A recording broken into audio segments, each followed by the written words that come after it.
T'es-tu déjà retrouvé dans une situation où tu as pensé que tout le monde disait les mensonges, tout le monde mentait, et tu pensais que réellement que toi tu as raison, mais pourtant, en fin de compte, tu as dit exactement comme eux. Tu ne pensais pas comme eux, mais tu as affirmé comme eux. Eh bien, tu n'es pas le seul. Et un psychologue a démontré ça par une étude. Il s'appelle Solomon H. Aujourd'hui, nous allons parler de l'expérience des H. Bienvenue sur cette chaîne de la psychologie en Afrique, la seule qui vous parle de la psychologie dans le contexte africain.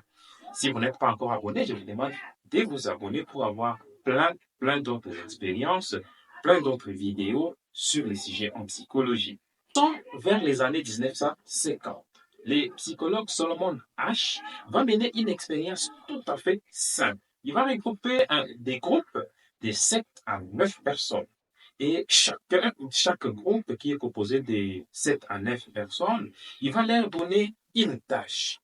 La tâche, c'est qu'on va mettre 3 points avec un point de référence. C'est-à-dire qu'il y a un point avec 3 autres points de référence. Et on va demander au groupe de choisir quelle est la ligne qui correspond à la ligne de référence. Voilà, l'expérience est plutôt simple. Mais il y a un piège là-dedans. Le piège, c'est que parmi les 7 ou les 9 participants, il n'y a qu'un seul participant qui ne connaît pas cette expérience. Les 6 autres font partie de l'expérience et connaissent déjà l'expérience. Et d'ailleurs, ils ont été déjà briefés pour donner la mauvaise réponse.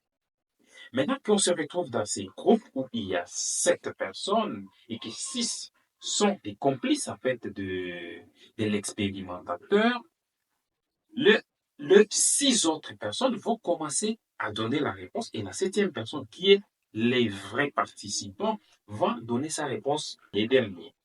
Et donc, les 6 autres personnes vont donner des mauvaises réponses, des fausses réponses. Et il a été constaté que dans plusieurs cas, la dernière personne donne cette fausse réponse aussi. Alors, pourquoi selon vous? Eh bien, c'est là que les psychologues Solomon H va découvrir que nous sommes là dans une situation de nous conformer tout simplement au groupe. Et les derniers participants a donné une mauvaise réponse, non pas parce qu'il croit réellement que ça c'est la bonne réponse, mais parce il a hésité, il a eu des doutes par rapport à ce que les autres devant lui avaient donné. Alors, ça, ce n'est pas tout simplement une expérience qui est riche à mener. Ça se passe jusqu'à aujourd'hui dans le monde réel, dans la réalité. Combien de fois vous vous êtes retrouvé au boulot où il y avait une mauvaise décision qui a été prise, mais que tout le monde pensait que ce n'était pas grave et que vous aussi vous vous êtes conformé à cette décision, tout simplement parce que la majorité des personnes étaient d'accord avec la décision. Combien de fois vous êtes-vous retrouvé en tant qu'élève, en tant qu'étudiant, à donner une mauvaise réponse, tout simplement parce que la majorité des personnes croyaient que c'est ça la bonne réponse?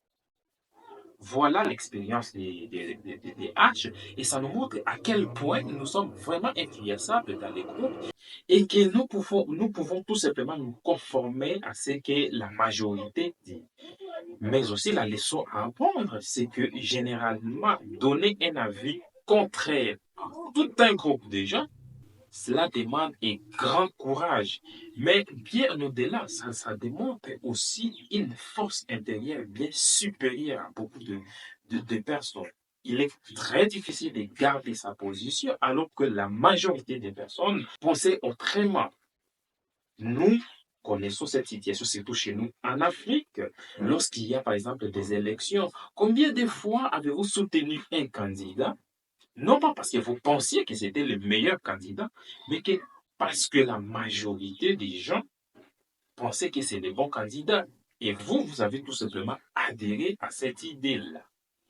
Alors, prochainement, lorsque vous sentez que votre idée est la bonne, même si les groupes n'est pas d'accord avec vous, essayez un tout petit peu de considérer. Cela ne veut pas dire qu'il faut rester rigide. Chaque fois que j'ai une idée, c'est mon idée qui est la bonne. Non, pas du tout. Mais que si vous êtes réellement convaincu que votre idée est la bonne, eh bien, c'est bon de garder votre idée. Vous êtes-vous déjà retrouvé dans ce genre de situation? Pouvez-vous nous raconter votre expérience dans la vie? Écrivez-nous dans les commentaires et on se retrouve à la prochaine. Ciao.